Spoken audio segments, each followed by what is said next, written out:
Hi, ഞാൻ doctor പ്രിയ, Q1 health കെയറിലെ homeopathic ഫിസിഷ്യനാണ്. ഇന്ന് ക്ലിനിക്കിൽ വരുന്ന പല പേഷ്യൻസും പറയും നടുവേദന ആയിട്ട് തുടങ്ങിയതാ, ഇപ്പോൾ അടിവയറിന് വരെ വേദന, കൂടെ ഓക്കാനം, ഛർദ്ദിക്കാനുള്ള തോന്നൽ, അതുപോലെ മൂത്രം കണ്ടിന്യൂസ് ആയിട്ട് പോകുന്നില്ല, ഇടയ്ക്കിടയ്ക്ക് പോകണം തോന്നുക. ഇതൊക്കെ ഒരു പരിധി വരെ കിഡ്നി സ്റ്റോണും ഉണ്ടാവാം. ഇന്ന് നമുക്ക് ഈ വിഷയത്തെക്കുറിച്ച് സംസാരിക്കാം. കിഡ്നി സ്റ്റോൺ അഥവാ മൂത്രക്കല്ല്.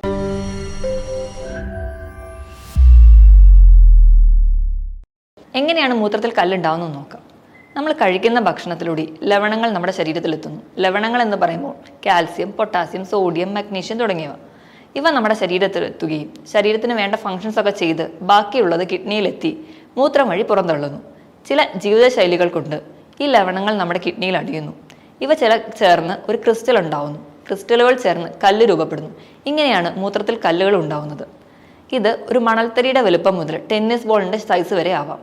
കൂടുതലായും പുരുഷന്മാരിലാണ് കാണുന്നത്. എന്തുകൊണ്ടൊക്കെ മൂത്രത്തിൽ കല്ലുണ്ടാവുന്നു എന്ന് നോക്കാം. ഒന്നാമത്തെയും പ്രധാനപ്പെട്ട കാരണവും വെള്ളം കുടിക്കുന്നതിൻ്റെ അളവ് കുറയുമ്പോൾ ശരീരത്തിലെ ജലാംശം കുറയുന്നത് വഴി. രണ്ടാമതായിട്ട് തെറ്റായ ഭക്ഷണ രീതി, നാരടങ്ങിയ ഭക്ഷണങ്ങൾ കഴിക്കുന്നത് കുറയുമ്പോഴും റെഡ് മീറ്റുകൾ കൂടുതലായി കഴിക്കുന്നതും സോഫ്റ്റ് ഡ്രിങ്ക്സും അതുപോലെ സ്പൈസി ഫുഡുകൾ കൂടുതലായി കഴിക്കുന്നത് വഴി നമുക്ക് ലവണങ്ങളുടെ അളവ് ശരീരത്തിൽ കൂടാം. ഇതുപോലെ തന്നെ വ്യായാമക്കുറവ്, അതുവഴി അമിതവണ്ണം ഉണ്ടാവാം. കിടപ്പ് രോഗികളിൽ, ഇടയ്ക്കിടയ്ക്ക് യൂറിനറി ഇൻഫെക്ഷൻ വരുന്നവരിൽ, ചില ഗ്ലാൻഡുകളുടെ പ്രശ്നം കൊണ്ട് വരാം. പാരാതൈറോയ്ഡ് ഗ്ലാൻഡിൻ്റെ പ്രശ്നങ്ങൾ കൊണ്ട് കാണാം. അതുപോലെ ഗൗട്ടുള്ളവരിൽ, ചില മരുന്നുകൾ കഴിക്കുന്നവരിൽ, ചില ഡയൂററ്റിക്സ് കഴിക്കുന്നവരിൽ, പുകവലി, മദ്യപാനമുള്ളവരിൽ, ഇവരിലൊക്കെ നമുക്ക്, അതുപോലെ ഗൗട്ടുള്ളവരിലും നമുക്ക് കിഡ്നി സ്റ്റോൺ ഉണ്ടാവുന്നതായി കാണാം. പലതരത്തിലുള്ള കിഡ്നി സ്റ്റോൺ ഉണ്ട്. ഏതൊക്കെയാണെന്ന് നോക്കാം. ഒന്നാമത്തേത് കാൽസ്യം സ്റ്റോൺ. ഇതാണ് ഏറ്റവും കൂടുതലായി കാണുന്നത്. 70 മുതൽ 80% വരെ കാൽസ്യം സ്റ്റോണുകളാണ്. ഇത് യൂറിൻ്റെ അസിഡിറ്റി മൂലം ഉണ്ടാവുന്നതാണ്. രണ്ടാമത്തേതാണ് സ്റ്റുവൈറ്റ് സ്റ്റോൺ. സ്റ്റുവൈറ്റ് സ്റ്റോൺ എന്ന് പറയുമ്പോൾ മാഗ്നീഷ്യം, അമോണിയ, ഫോസ്ഫേറ്റ് തുടങ്ങിയ ലവണങ്ങളുടെ പ്രസൻസ് മൂലം ഉണ്ടാവുന്നതാണ്. ഇത് 10 മുതൽ 15% വരെ മാത്രമേ കാണാറുള്ളൂ. മൂന്നാമത്തേതാണ് സ്റ്റാക്ക്ഹോൺ കാൽക്കുലസ്. അതെന്ന് പറഞ്ഞാൽ നമ്മുടെ മാൻ്റെ കൊമ്പ് പോലെ ഇരിക്കും. അത്ര വലിയ സൈസ് ഉണ്ടെങ്കിലും കിഡ്നിയിൽ വേദനയോ അല്ലെങ്കിൽ മറ്റു ബുദ്ധിമുട്ടുകളോ ഒന്നും ഉണ്ടാക്കാറില്ല. നാലാമത്തെയാണ് uric acid stone. Uric acid എന്ന് പറയുമ്പോൾ നമ്മുടെ പ്രോട്ടീൻ വിഘടിച്ചുണ്ടാവുന്ന എൻ പ്രൊഡക്റ്റ് ആണ്. നമ്മുടെ ശരീരത്തിൽ പ്രോട്ടീൻ്റെ അളവ്, അതായത് റെഡ് മീറ്റ് ഒക്കെ കൂടുതലായി കഴിക്കുമ്പോൾ ഈ പ്രോട്ടീൻ എല്ലാം ശരീരത്തിൽ അടിയുന്നു. ഇത് സന്ധികളിൽ അടിയുമ്പോൾ നമുക്ക് ഗൗട്ടായും കിഡ്നിയിൽ അടിയുമ്പോൾ യൂറിക് ആസിഡ് സ്റ്റോൺ ആയിട്ടും കാണിക്കുന്നു. എക്സ്റേയിൽ കാണാത്ത സ്റ്റോണുകളാണ് യൂറിക് ആസിഡ് സ്റ്റോൺ. അവസാനത്തെ അല്ലെങ്കിൽ 5ാമത്തെ ടൈപ്പാണ് സിസ്റ്റീൻ സ്റ്റോൺ. സിസ്റ്റീൻ എന്ന് പറയുന്നത് ഒരു അമിനോ ആസിഡാണ്. നമ്മൾ കഴിക്കുന്ന ഭക്ഷണം, അതായത് നമ്മൾ കഴിക്കുന്ന മുട്ട, അതുപോലെ ഇറച്ചി, ബ്രക്കോളി തുടങ്ങിയവയിലെല്ലാം സിസ്റ്റീൻ ഉണ്ട്. സിസ്റ്റീൻ ശരീരത്തിൽ കൂടുമ്പോൾ അത് യൂറിനിലൂടെ പുറന്തള്ളുന്ന കണ്ടീഷനാണ് സിസ്റ്റീൻ യൂറിയ. അതിൻ്റെ ഒരു ഭാഗമായി കാണുന്നതാണ് സിസ്റ്റീൻ സ്റ്റോൺ. ഇത് വളരെ കുറച്ച് മാത്രമേ കാണാറുള്ളൂ. മൂത്രത്തിൽ കല്ലുണ്ടാകുമ്പോൾ എന്തൊക്കെ ലക്ഷണങ്ങൾ കാണാമെന്ന് നോക്കാം. കല്ല് എവിടെ കാണുന്നു, അതിലെ കല്ലിൻ്റെ ഷേപ്പ്, കല്ലിൻ്റെ സൈസ് അനുസരിച്ച് നമുക്ക് ലക്ഷണങ്ങൾ മാറി മാറി വരാം. ഏറ്റവും പ്രധാനപ്പെട്ടത് വയറുവേദനയാണ്.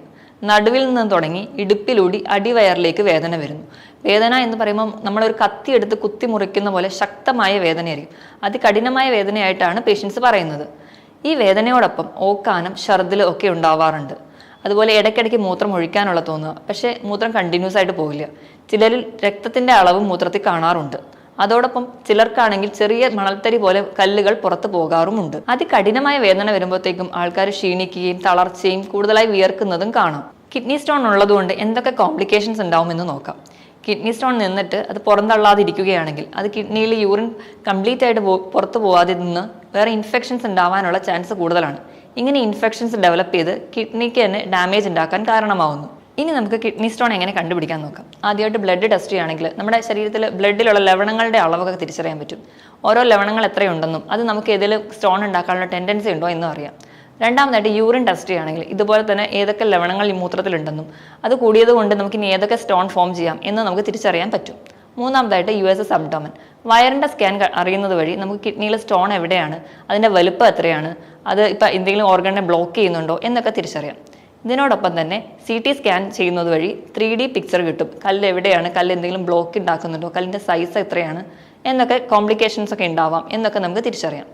അതുപോലെ തന്നെ ഇൻട്രാവീനസ് യൂറോഗ്രാം എന്നൊരു ടെസ്റ്റ് ചെയ്യുന്നുണ്ട്. അത് നമ്മുടെ കിഡ്നിയുടെ ഫംഗ്ഷൻ എന്താണ്, എന്തെങ്കിലും കുഴപ്പമുണ്ടോ എന്നൊക്കെ തിരിച്ചറിയാൻ വേണ്ടിയാണ് ചെയ്യുന്നത്. കിഡ്നി സ്റ്റോൺ നമുക്ക് ഈസി ആയിട്ട് എങ്ങനെ മാനേജ് ചെയ്യാമെന്ന് നോക്കാം. ആദ്യം നമുക്ക് ഫുഡിൽ എന്തൊക്കെ മാറ്റം വരുത്തണമെന്ന് നോക്കാം. ഫുഡ് കഴിക്കുമ്പോൾ എല്ലാവരും കിഡ്നി സ്റ്റോൺ ഉണ്ടെന്ന് കേൾക്കുമ്പോഴേ പാലുൽപ്പന്നങ്ങളും പൂർണ്ണമായി നിർത്തും. അത് തെറ്റായ ഒരു ധാരണയാണ്. കാൽസ്യം നമ്മുടെ ശരീരത്തിന് ആവശ്യമാണ്. അതുപോലെ തന്നെ ഓക്സലേറ്റ് കല്ലുകൾ ഫോം ചെയ്താൽ കാൽസ്യമാണ് അത് നീക്കുന്നത്. അതുകൊണ്ട് കാൽസ്യം അല്ല കല്ലായിട്ട് അടിയുന്നത്, പകരം ഓക്സലേറ്റുകളാണ് കല്ല് ഫോം ചെയ്യുന്നത്. ഈ ഓക്സലേറ്റുകളെ നീക്കം ചെയ്യുന്നതാണ് കാൽസ്യം. അതുകൊണ്ട് നമ്മുടെ ശരീരത്തിന് കാൽസ്യം അത്യാവശ്യമാണ്.